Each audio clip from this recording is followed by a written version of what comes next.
First of all, when you and I begin to walk in obedient faith, when we begin to be the people that God has called us to be, right where He's put us, in our homes first, in our families, in the places where we work, when we walk in community, those people around us, and we walk in obedience to who God has called us to be, it gives us, creates for us, makes for us the opportunity to declare who God is. It creates the opportunity for us to be a witness.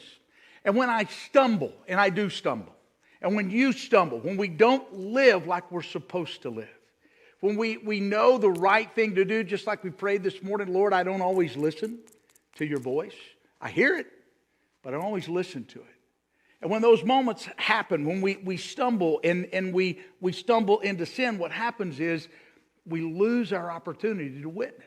I remember a long time ago, I was actually not a believer, but I was one of those people who wanted my works to kind of shine. And I literally was two different people. I lived every day publicly for the Lord, but when nobody was around, and what I did, when I was in high school, and I can remember a time where we had this evangelist guy named Jay Strack. Probably some of you know who Jay Strack is, but he came to our church and did a youth revival, and he had these little fish hooks you could buy. They weren't little; they were huge. I mean, they were like 6 inches. And so I bought a fish hook, and I put it on my shirt, and I wore it to school every day. It was, I'm a fisher of men. I wanted to be seen that way.